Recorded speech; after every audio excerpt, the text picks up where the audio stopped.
Silakan duduk Bapak Saudara yang kasih dalam Tuhan. Nah, kita sudah tiba di bulan Juni, tadi sudah disampaikan oleh Pastor Yanti, rekan saya yang luar biasa juga. Kita sudah masuk hampir setengah tahun dari tahun 2018 dan ada banyak hari yang kita lewati, ratusan hari yang kita lewati di tahun 2018 yang tadinya merupakan misteri, tapi sudah Tuhan bukakan dan Tuhan pertontonkan bagaimana Dia menyertai kehidupan kita. Amin, Bapak Saudara. Dan bulan ini kita, terutama minggu ini kita akan sama-sama melihat kebenaran firman Tuhan tentang hubungan. Nah, Bapak Saudara, relationship will usher you to your destiny. Hubungan yang akan membawa kita kepada tujuan. Tentunya tujuan Tuhan. Nah, Bapak Saudara yang kasih dalam Tuhan, kalau kita perhatikan, saya baca di beberapa sumber, ada salah satu sumber di internet menyebutkan sumber Life Optimizer menyinggung 5 alasan kenapa hubungan itu penting. Yang pertama, hubungan memenuhi kebutuhan kita yang utama, mengasihi dan dikasihi, saudara. Hubungan adalah asal sukacita kita karena kita punya kesempatan untuk memperhatikan orang lain. Lebih baik memberi daripada menerima, itu firman Allah. Oke. Nah, hanya melalui hubungan kita bisa memberikan dampak yang kekal pada orang lain. Saudara mau membagikan nilai, saudara mau membangun karakter seseorang, sesuatu yang kekal. Saudara mau menceritakan tentang Yesus kepada mereka, supaya mereka menerima Yesus di dalam kehidupan mereka, dan mereka diselamatkan di dalam kekekalan. Semua itu membutuhkan hubungan. Okay? Melalui hubunganlah kita dapatkan dukungan ketika menghadapi kesulitan, saudara. Melalui hubungan. Ya, jadi hubungan itu begitu penting. Dan akhirnya hanya hubungan yang satu-satunya berarti, saudara. Hidup ini gak ada artinya kalau kita gak punya hubungan. Saudara bisa punya rumah yang besar, tapi kalau di dalamnya gak ada hubungan, kosong rumahnya. Saudara bisa punya keluarga yang besar. Ya, bisa 1 lusin, 2 lusin saudaranya. Di dalam sebuah rumah tangga, tapi tanpa hubungan itu kosong, saudara. Tapi walaupun saudara punya anak cuma 1 atau saudara anak tunggal, tapi kalau dalam keluarga kita punya hubungan yang dekat antara orang tua dan anak, antara suami dan istri, itu rame, saudara. Enggak pernah merasa kesepian. Kenapa? Karena selalu ada support. Karena hubungan bagi manusia adalah kunci kehidupan yang sangat penting, saudara. Dan pada malam hari ini secara khusus kita akan melihat bahwa hubungan yang baik yang kita bangun dalam setiap musim kehidupan kita. Karena dalam setiap musim saudara ketemu orang yang berbeda, betul? Ya, waktu saya ada di Riau saya ketemu orang yang berbeda. 3,5 tahun saya tinggal di Singapura, saya ketemu orang yang berbeda. 2 tahun saya tinggal di Malaysia di sekolah Alkitab, saya ketemu orang yang berbeda. 16 tahun di Bogor, saya ketemu orang yang berbeda, saudara. Namun kita mau belajar dari kebenaran firman Tuhan.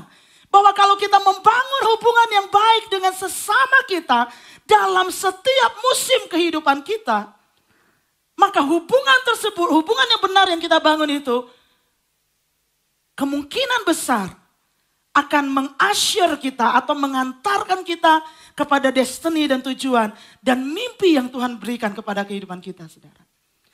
Nah, saudara, jadi kuncinya adalah bagaimana membangun hubungan. Ada banyak tokoh di dalam Alkitab yang kita bisa pelajari. Tadi saya coba opek-opek lagi, saudara. Saya ngelihat bagaimana Daud membangun hubungan. Daud membangun hubungan dengan semua orang yang ada di sekitarnya. Ada 400 orang yang datang kepada Daud dan mereka bukan orang yang luar biasa positif. Mereka luar biasa negatif. Kenapa? Orang yang dikejar utang. Orang-orang yang jahat. Orang-orang yang melakukan banyak perkara-perkara. Bahkan orang yang sakit hati. Datang kepada Daud. Dan Daud tidak pilih kasih. Daud membangun hubungan. Toh kamu datang jadi saya bangun hubungan sama kamu. Saya baik sama kamu. Apa yang terjadi Bapak Saudara? Pada akhirnya 400 orang yang berlatar belakang tidak baik ini akibat hubungan yang Daud bangun malah kemudian menjadi pasukannya Daud. Saudara, kita bisa belajar dari kehidupan Musa. Musa membangun hubungan ketika dia lari Bapak Saudara dalam perjalanan kemudian ke tanah Kanaan. Waktu satu ketika dia ketahuan membunuh orang Mesir pada waktu itu dan dia lari terus dia menikah. Terus dia tinggal dalam sebuah keluarga, dia membangun hubungan dengan mertuanya. biasanya mertua agak susah untuk diajak bangun hubungan. Tapi Musa membangun hubungan sedemikian dengan rupa dengan mertuanya. Sampai pada akhirnya hubungan tersebut membawa sebuah solusi bagi kepemimpinan Musa. Hana, seorang wanita istri pertama dari Elkana, saudara. Waktu dia merasa sedih, dia merasa susah. Karena dia sering ditekan oleh istri kedua. Karena Hana sebagai istri pertama gak punya anak. Yang punya anak istri kedua. Jadi dia selalu meratap di dalam rumah Tuhan. Dia nangis di rumah Tuhan. Setiap tahun datang ke rumah Tuhan. Dia nangis. Dia berdoa kepada Tuhan supaya dibukakan kandungannya, saudara-saudaraku. Sehingga suatu ketika ketika dia berdoa. Dia cuma berdoa dalam hati tapi mulutnya kumar kamit. Pendeta Eli pada waktu itu namanya. Menganggap bahwa Hana itu orang mabok, saudara. Dan dia bilang, kok kamu mabuk? Kapan kamu mau tinggalkan kemabukan? Tapi Hana meresponi itu dengan benar, Bapak Ibu Saudara yang kasih dalam Tuhan. Dia tetap berhubungan baik dengan kalau saya sebut pendeta Eli pada waktu itu, Imam Eli di dalam rumah Tuhan sebagai gembala sidang pada waktu itu, saudara-saudara.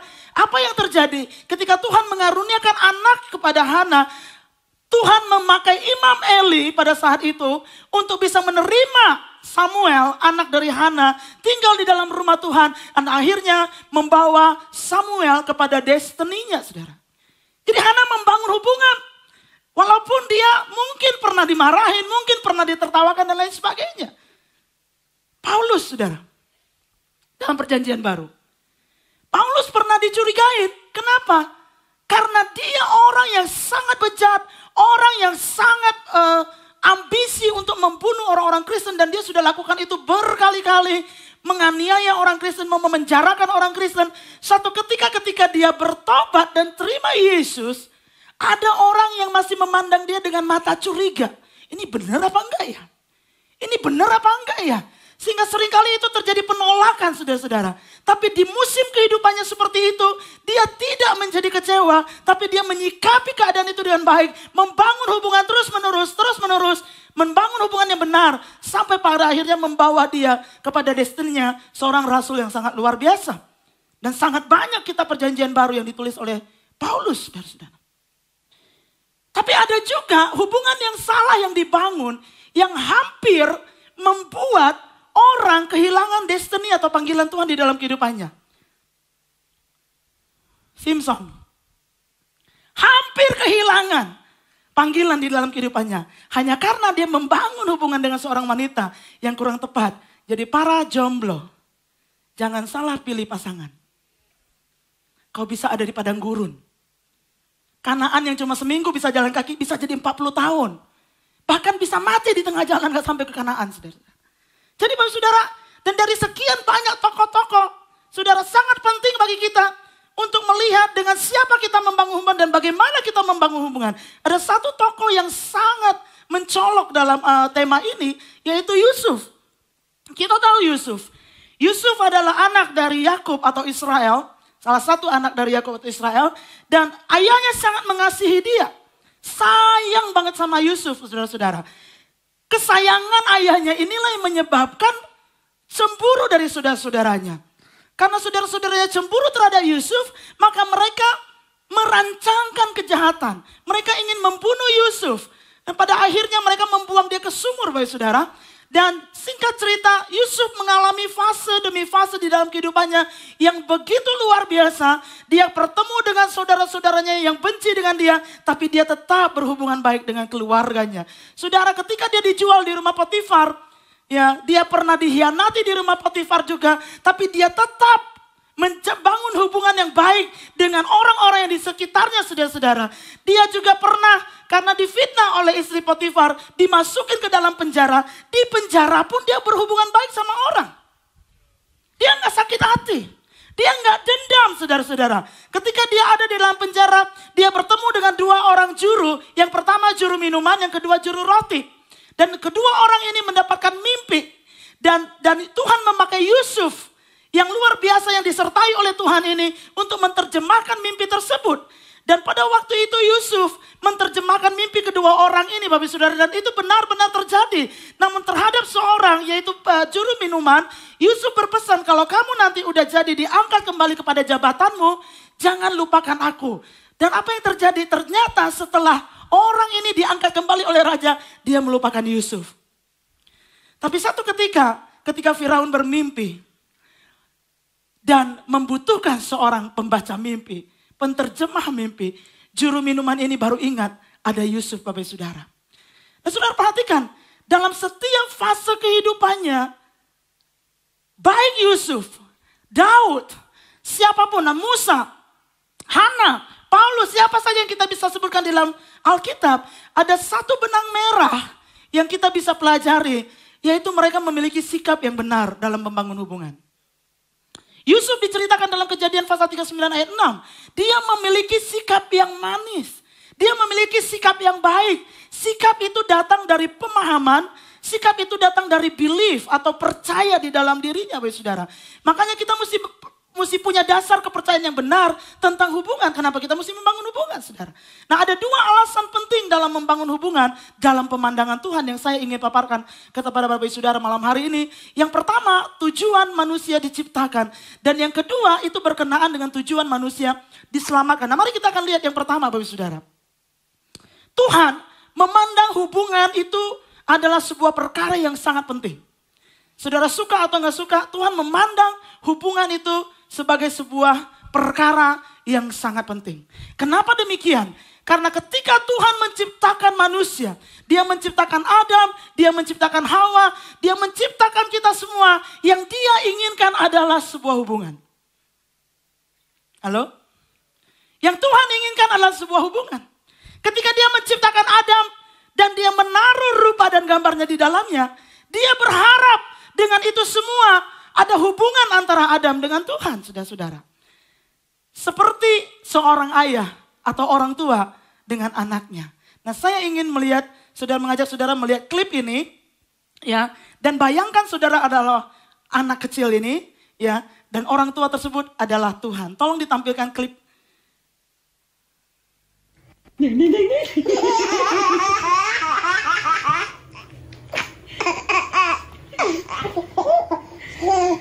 Jing jing jang jang jang jang. Jing jing jang jang jang jang. Jing jing jing jing.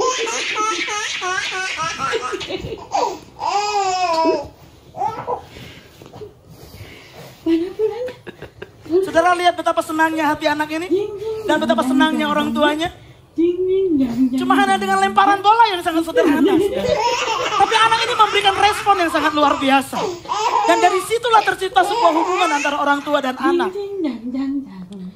Oke, terima kasih, cukup. Bayi ini adalah anak dari pendeta Evi Magdalena bersama Ko Ucup, bakso. Bakso gepeng. Nah, saudara, perhatikan bahwa Tuhan tidak bisa berelasi, tidak bisa berinteraksi, tidak bisa mengekspresikan dirinya dengan sempurna terhadap ciptaannya yang lain, kecuali kepada manusia. Tuhan nggak bisa berinteraksi dengan gunung. Dia tidak menikmati interaksi dengan batu. Dia nggak menikmati interaksi dengan bunga. Dia kurang menikmati interaksi dengan ciptaan-ciptaan yang lain, tapi dia paling menikmati interaksi dengan manusia. Dia menghargai hubungan itu dengan manusia, saudara-saudara. Makanya saudara-saudaraku, di dalam Tuhan, nah kita perhatikan, ketika Tuhan memberikan keselamatan kepada kita, Dia mau kita bersuka cita, saudara. Dia senang kalau kita bersuka cita. Kitab Yefanya mengatakan, bersuka cita karena Allah senang kita bersuka cita. Itu yang Tuhan mau kita bersuka cita. Karena kasihnya yang begitu besar. Karena respon yang kita berikan terhadap apa yang Tuhan sudah berikan di dalam kehidupan kita. Dia ingin berinteraksi. Makanya kenapa di gereja ini kita memberikan tentunya keleluasaan kepada saudara. Untuk ada drum, ada gitar dan lain sebagainya. Saudara bisa menyanyi, saudara bisa tepuk tangan, saudara bisa angkat tangan dan lain sebagainya. Untuk mengekspresikan. Karena ekspresi itu menunjukkan hubungan, saudara. Ekspresi itu mengidentifikasikan bahwa kita punya hubungan yang dekat. Kita benar-benar bersuka cita dengan apa yang Tuhan berikan kepada kita, saudara. Nah, itu yang Tuhan nyatakan di dalam kehidupan kita. Bahwa Dia ingin membangun hubungan dengan kita. Untuk itulah kita diciptakan. Dan Yesus mati untuk sebuah hubungan. Dan sebagaimana Tuhan ingin membangun hubungan dengan manusia, demikian juga Ia ingin manusia membangun hubungan dengan sesamanya. Sebagaimana Tuhan membangun hubungan dengan kita, Dia rindu bersekutu dengan kita, Dia rindu berinteraksi dengan kita. Demikian Dia merindukan saudara dan saya, kita saling berinteraksi, kita membangun hubungan yang baik. Jadi Bapak Ibu Saudara yang kasih dalam Tuhan, untuk itulah rupa dan gambar Allah ditaruh di dalam kehidupan manusia. Rupa dan gambar Allah tidak berbicara tentang hidungnya yang mancung atau pesek, tingginya semampai atau pendek, dan lain sebagainya. Bukan itu. Tetapi ada kepribadian Allah di dalamnya. Ada kehendak Allah di dalamnya. Ada kerinduan Allah di dalamnya. Ada perasaan yang Tuhan taruh di dalam kehidupan kita, saudara-saudara. Jadi jika kita menolak membangun hubungan yang baik dengan sesama kita, sesungguhnya kita sedang melanggar tujuan kenapa kita diciptakan. Waktu saudara menolak untuk berhubungan satu dengan yang lainnya, untuk membangun hubungan yang baik dengan keluarga saudara, dengan orang-orang yang di sekitar saudara. Rese kalau sama dia, udahlah lupakanlah, anggap aja dia gak pernah hidup, kejam banget. Apalagi doain dia cepat mati. Biasanya gitu kan, kalau udah gak demen aja, aduh kapan mertua gue dipanggil Tuhan yang gitu ya. Rasanya secepat mungkin ya, asap Tuhan asap, as soon as possible. Kenapa di dunia ini mesti ada dia? Saudara, tapi jika kita menolak membangun hubungan yang baik dengan sesama kita, percayalah bahwa kita sedang tidak menghidupi tujuan kita diciptakan. Karena Tuhan ingin kita berinteraksi satu dengan yang lain. Tuhan ingin kita membangun hubungan satu dengan lain. Dengan orang-orang yang ada di sekeliling kita. Saudara, Tuhan. Nah, pandangan Tuhan tentang hubungan merupakan sebuah perkara yang penting. Itu bisa terlihat karena Alkitab juga merupakan resep tentang hubungan. Alkitab yang saudara pegang itu bukan sekedar buku suci atau kitab atau Alkitab, tapi itu banyak berisi resep-resep bagaimana kita bisa hidup berdampingan satu dengan yang lain, bagaimana kita bisa memenuhi tujuan Tuhan menciptakan kita lewat hubungan satu dengan yang lain, saudara. Alkitab tentunya mengatur hubungan manusia dengan Tuhan. Dan hanya satu, yaitu Yesus Kristus. Melalui Dia kita memperoleh hubungan yang sempurna dengan Allah Bapa di dalam surga. Karena dikatakan di dalam kitab Matius pasal 27 ayat 50 dan 51. Yesus berseru pula dengan suara nyaring lalu menyerahkan nyawanya. Dan lihatlah, tabir bait suci terbelah dua dari atas sampai ke bawah dan terjadilah gempa bumi dan bukit-bukit batu terbelah. Saudara bayangkan ketika Yesus mati untuk sebuah hubungan. Supaya hubungan kita dengan Allah bisa tersambungkan kembali. Dan itu dikonfirmasikan dengan terbelahnya tabir bait suci Allah. Waktu Yesus mati itu sobek dari atas sampai ke bawah, saudara. Dan itu membuktikan mulai saat itu sampai hari ini setiap kita yang menerima Yesus memiliki jalur komunikasi langsung kepada Tuhan. Karena untuk itulah Dia mati, saudara. Jadi nggak ada Kristen-Kristen boncengan tuh nggak ada. Kristen-Kristen turunan itu nggak ada, saudara. Keputusan kita akan menentukan apakah engkau bisa berhubungan pertama-tama dengan Allah atau tidak. Saya lahir dari keluarga Kristen. Tapi itu tidak membuat saya jadi Kristen, saudara. Saya yakin saudara juga. Banyak di antara kita brojol langsung Kristen. Tapi saudara perlu menetapkan di dalam hati. Saudara perlu membuat sebuah keputusan untuk menerima Yesus menjadi Tuhan dan Juru Selamat. Karena disitulah jalur engkau kepada Allah langsung terbuka. Mulai saat itu saudara. Alkitab mengajarkan bagaimana kita bisa hubungan dengan Tuhan. Alkitab juga mengajarkan bagaimana kita bisa berhubungan dengan sesama. Bahkan dalam 10 perintah Allah, 6:4. Aturan buat membangun hubungan dengan sesama, saudara. Ada 6 yang mengatur diatur lebih banyak daripada 4, saudara. Ada aturan-aturan yang membangun hubungan antara sesama manusia. Kenapa? Karena Tuhan tahu ini bukan mudah.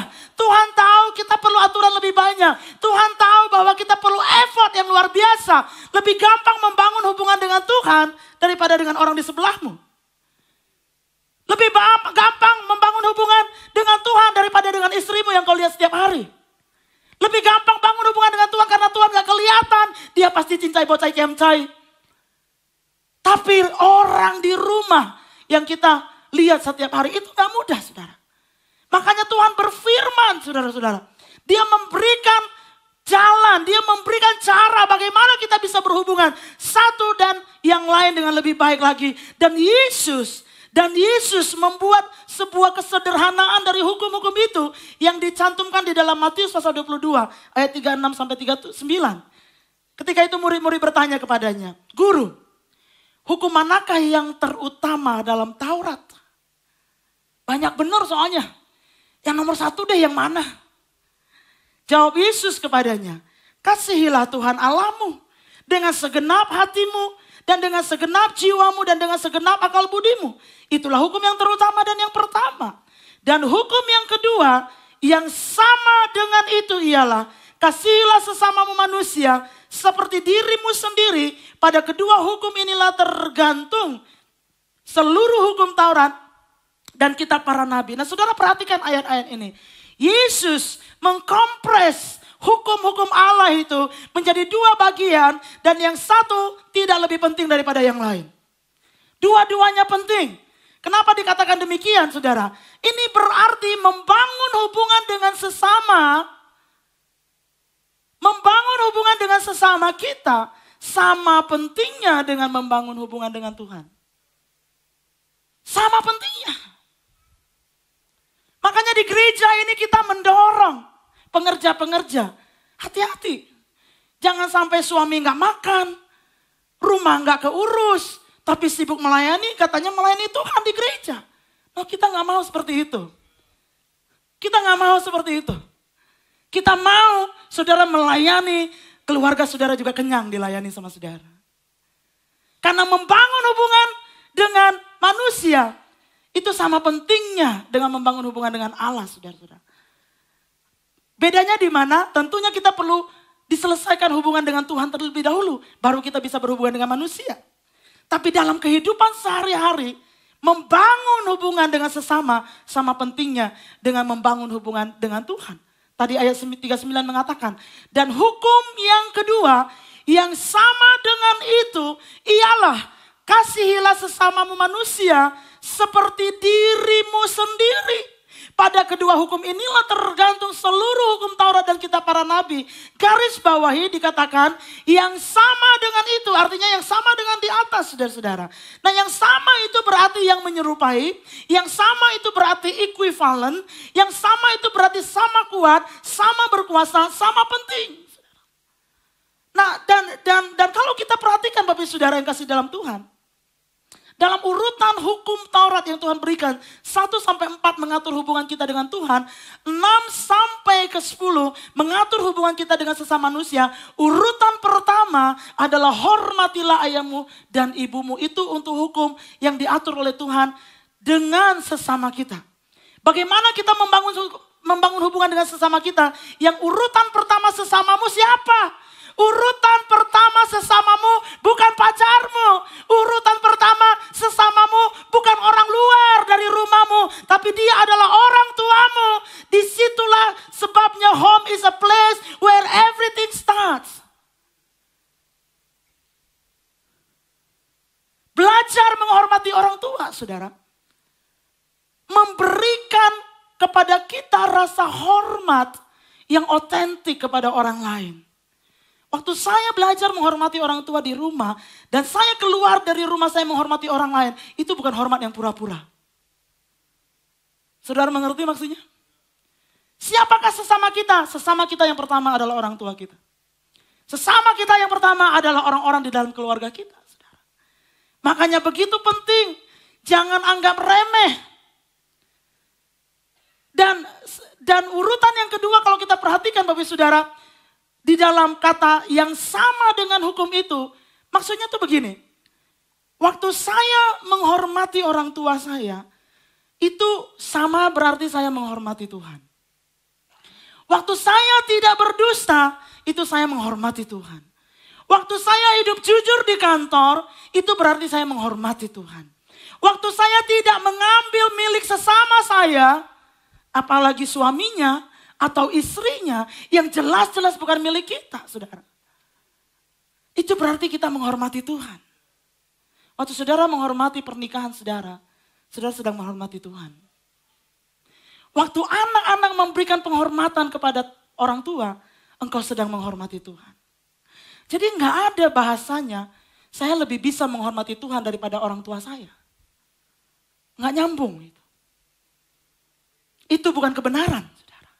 Kebenarannya adalah, kalau engkau menghormati Allah, kau pasti akan menghormati orang tua. Karena itu adalah perintah. Amin, Bapak Saudara.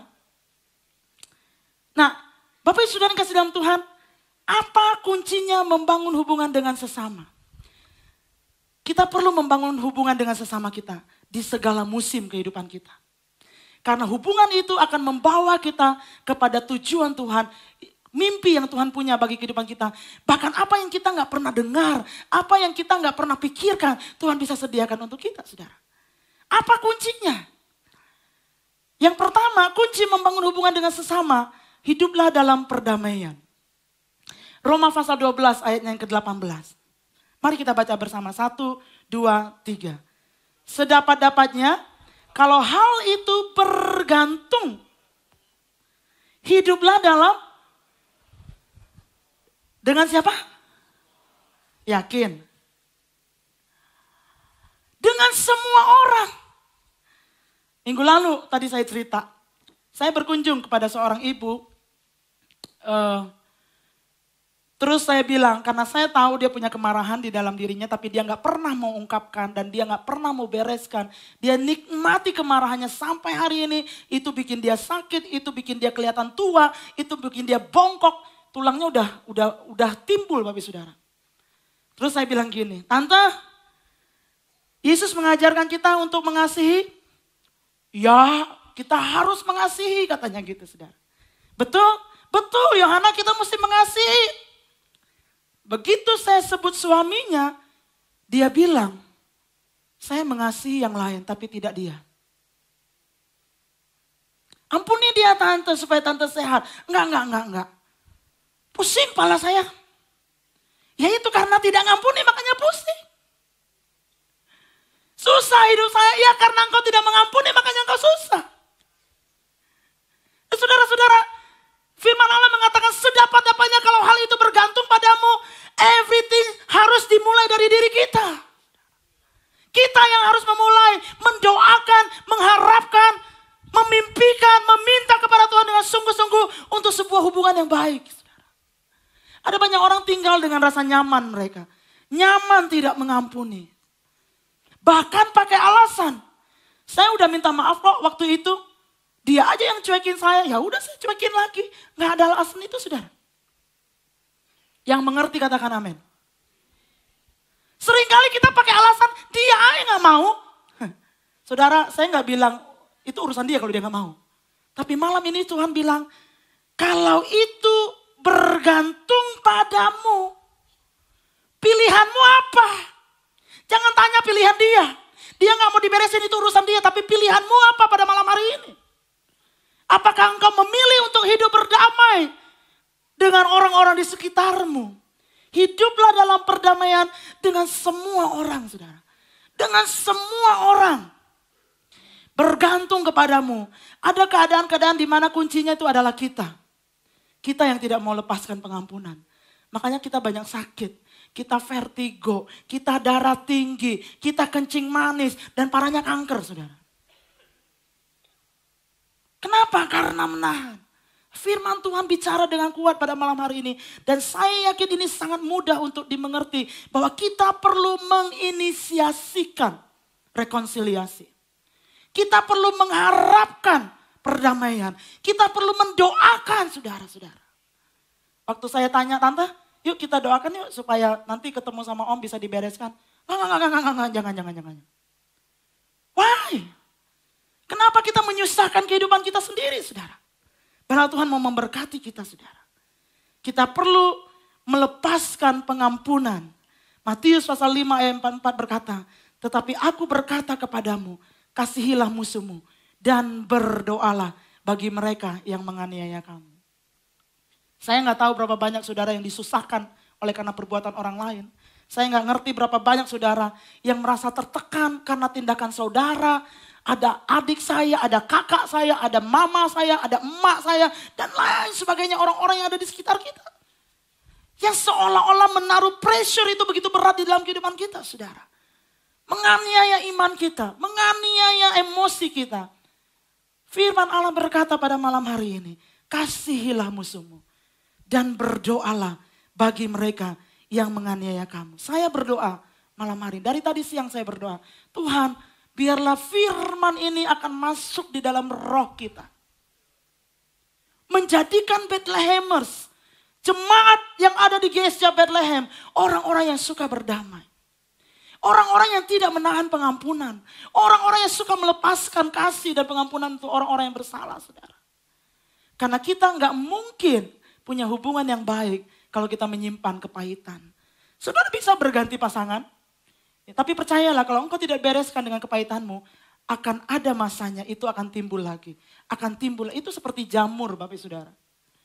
Itu seperti sebuah penyakit rohani yang menggerogoti kehidupan kita tanpa kita sadar.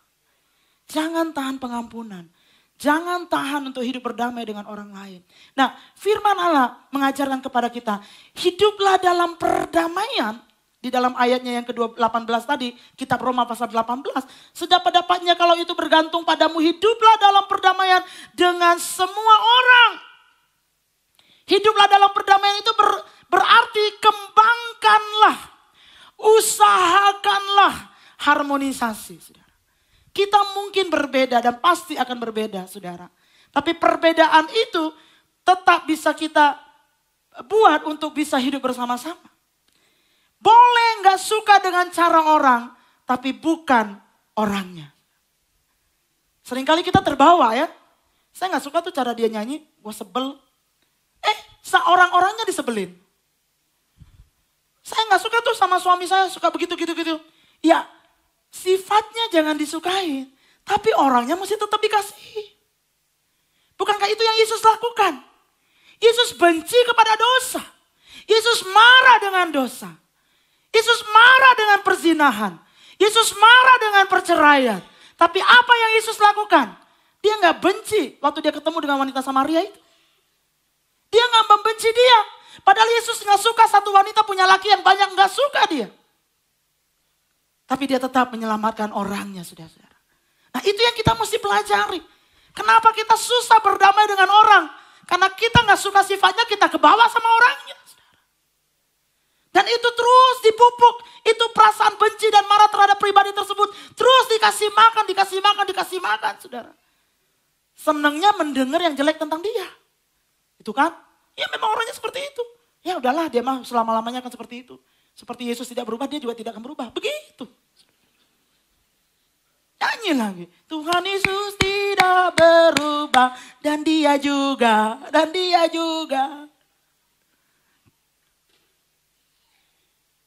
Hidup dalam perdamaian. Kembangkan, usahakan. Seringkali kita rasa kita nggak salah. Waktu saudara nggak senggol orang, hidup ini cuma dua kemungkinan. Kita nyenggol orang, atau orang nyenggol kita. Tapi terhadap dua-duanya, kita harus hidup dalam perdamaian. Oke? Kita harus hidup dalam perdamaian. Karena ada sebuah berkat yang Tuhan sudah sediakan. Saudara, sekali lagi, life is a journey. Artinya kita akan ketemu orang dari satu musim kepada musim yang lain. Enggak selamanya orang yang sama. Saudara bayangkan, kalau dalam setiap musim, saudara tidak membangun hubungan baik dengan orang itu. Terus saudara minta kepada musim yang lain, enggak membangun hubungan yang baik dengan orang itu. Oh Bapak Saudara, hidup kita itu miserable. Ya, Saya mau katakan Bapak Saudara, anak-anak yang ada di sekolah, di bangku kuliah, atau yang masih tinggal sama orang tua, kemungkinan itu hari ini adalah hari-hari kesempatan terakhirmu untuk bisa berbaik. Karena setelah engkau lulus, setelah engkau tamat dan pindah sekolah yang lain, engkau gak pernah ketemu lagi temanmu yang satu itu. Jadi keputusan ada di tangan kita. Saudara masih bersama dengan saya? Kunci pertama membangun hubungan dengan sesama. Supaya kita tiba kepada destiny, punya harmonisasi kehidupan yang baik. Karena Tuhan punya mimpi untuk kehidupan kita. Kita harus hidup dalam perdamaian. Inisiasikan perdamaian. Usahakan perdamaian. Minta kepada Tuhan. Saya selalu merasa dan mengalami, Tuhan kalau saya punya clash atau salah paham dengan orang, kalau saya berdoa Tuhan tolong saya supaya saya ketemu orang itu dan saya bisa jelaskan, itu langsung ketemu loh saudara. Lebih cepat doanya daripada minta mobil. Karena Tuhan mati untuk hubungan. Tuhan mati untuk hubungan saudara-saudara. Sebelum saya datang ke Bogor, saya berdoa Tuhan kasih saya kesempatan untuk minta ampun sama papa saya karena dia marah banget sama saya. Marah banget saudara. Dan Tuhan kasih kesempatan. Setelah Tuhan kasih kesempatan saya tiba di Bogor dan kami mulai membangun hubungan saudara. Hal berikutnya yang saya doakan Tuhan, saya mau cuci kaki papa saya. Dan Tuhan kasih Bapak Ibu Saudara. Wow. Kalau saudara mulai berdoa pada malam hari ini. Sementara firman ini diberitakan. Mulai ingat-ingat saudara. Ada hubungan-hubungan yang saudara sudah, udahlah padahal itu masih hubungan darah loh. Padahal itu mungkin suamimu, itu mungkin istrimu, itu mungkin orang tuamu yang menyakiti hatimu. Bully engkau, nganiaya melecehkan engkau. Kalau malam hari ini engkau mulai berdoa Tuhan dengar. Amin. Tuhan dengar. Dan dia pasti akan pulihkan. Dia pasti akan pulihkan saudara-saudara. Yang kedua Bapak Ibu Saudara. Bagaimana kita bisa membangun hubungan satu dengan yang lain. Dengan sesama. Saya memberikan hal-hal yang prinsip saja. Yang kedua, latihan mengosongkan diri. Dan kita perlu belajar dari Yesus. Firman Allah mengatakan Filipi pasal yang kedua. Ayat 5-7 dia katakan. Hendaklah kamu dalam hidupmu bersama. Menaruh pikiran dan perasaan. Yang terdapat juga dalam Kristus Yesus. Yang walaupun dalam rupa Allah. Tidak menganggap kesetaraannya dengan Allah itu sebagai milik yang harus dipertahankan. Melainkan telah mengosongkan dirinya sendiri. Dan mengambil rupa seorang hamba. Dan menjadi sama dengan manusia. Saudara, bagaimana Tuhan bisa membangun hubungan dengan manusia? Dia harus datang sebagai manusia. Dia harus mengosongkan dirinya. Dia tidak bawa reputasi karena mengosongkan diri itu sama dengan no reputation, saudara. Nah kalau kita bawa reputasi kita kemana-mana, saudara percayalah kita susah untuk hidup bersama dengan orang lain. Suami kalau ngomong sama istri, kalau bawa reputasinya, aku ini suamimu loh. Kamu sih dengerin saya dengan gaya yang seperti itu sudah. Gak pernah bisa hidup bersama. Kosongkan diri kita. Anak-anak waktu bicara dengan orang tua. Supaya engkau tidak kurang ajar, kosongkan dirimu. Kenapa? Karena kita punya pengetahuan yang mungkin lebih up to date. Kita punya teknologi yang mungkin papa mama gak punya. Kita punya segala macam di generasi now ini. Di zaman now ini. Yang orang tua kita gak punya. Dan kalau kita tidak mengosongkan diri, melepaskan semuanya itu. Engkau tidak pernah akan bisa berbicara dengan hormat kepada orang tua. Kita akan bawa arogansi. Kita akan bawa kesombongan kita karena kita tahu. Saudara, kita gak pernah akan pasang kuping untuk dengar dulu. Tapi orang tua belum beres ngomong, kita udah nyerocos duluan. Itu udah jelas. Kenapa? Karena udah ada di sini semuanya. Makanya Yesus mengajarkan cara yang paling tepat. Hendaklah kamu dalam hidupmu bersama. Kalau engkau mau hidup bersama, kalau engkau mau rukun dan damai, engkau mau terus keluarga ini bisa bertahan, kosongkan diri waktu hidup bersama.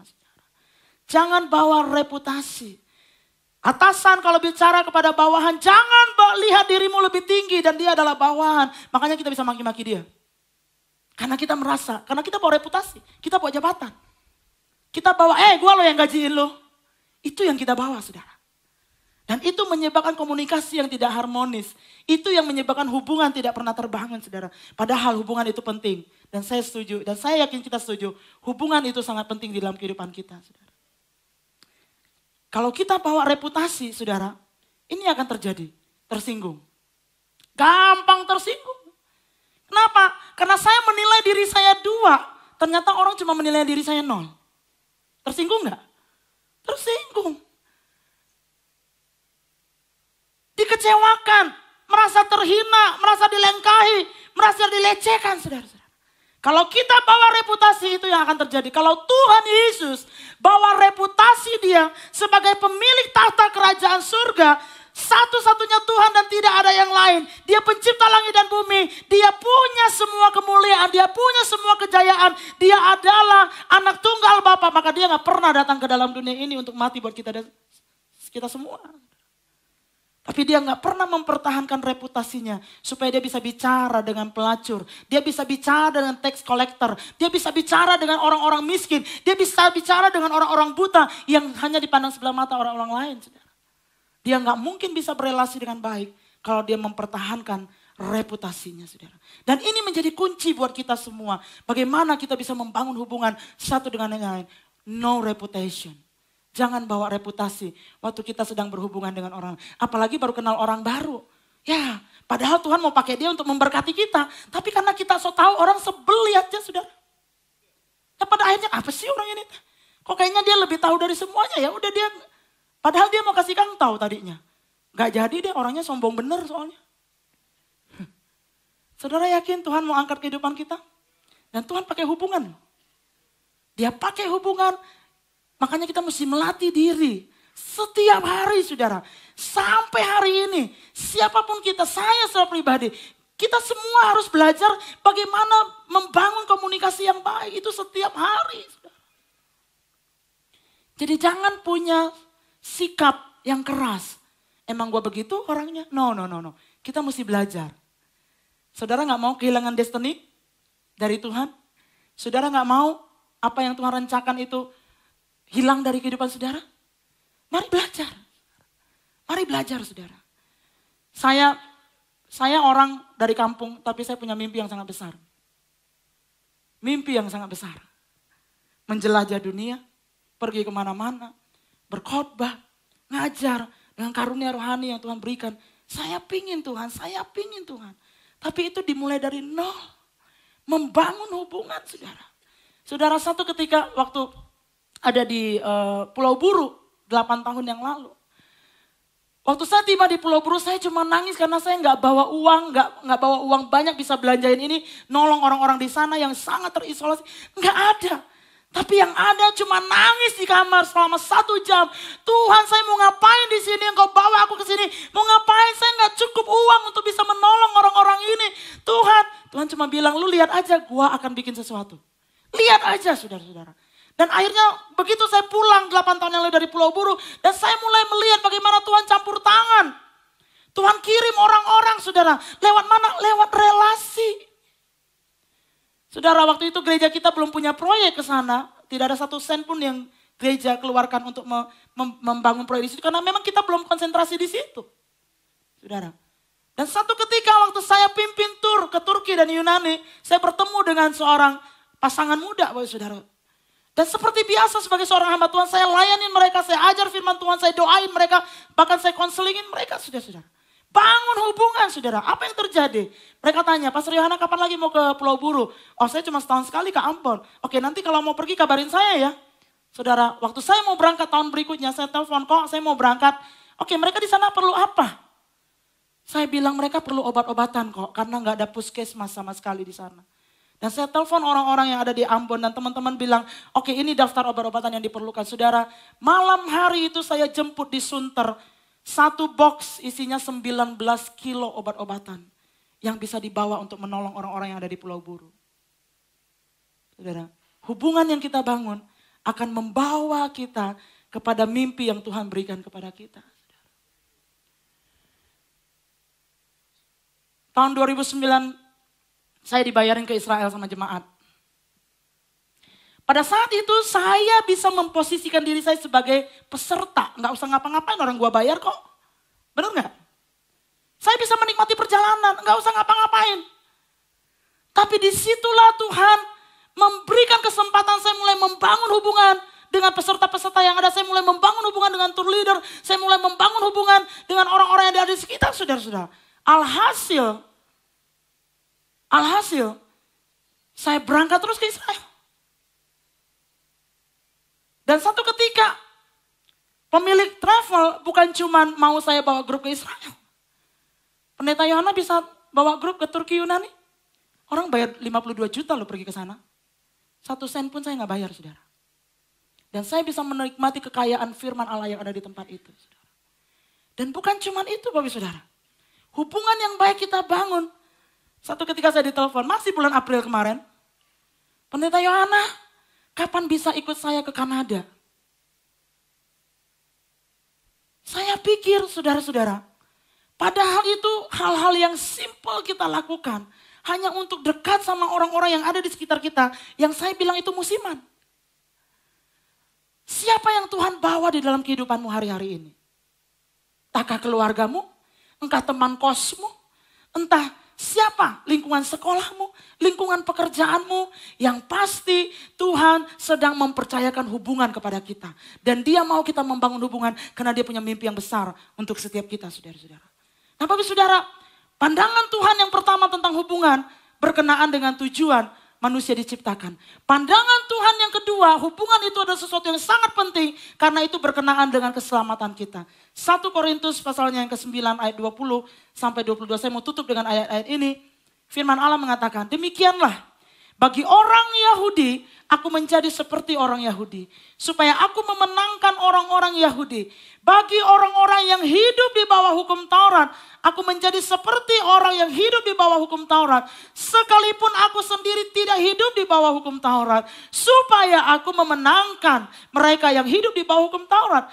Bagi orang-orang yang tidak hidup di bawah hukum Taurat, aku menjadi seperti orang yang tidak hidup di bawah hukum Taurat. Sekalipun aku tidak hidup di luar hukum Allah karena aku hidup di bawah hukum Kristus. Supaya aku dapat memenangkan mereka yang tidak hidup di bawah hukum Taurat. Bagi orang-orang yang lemah, aku menjadi seperti orang yang lemah. Supaya aku dapat menyelamatkan mereka yang lemah. Bagi semua orang, aku telah menjadi segala-galanya.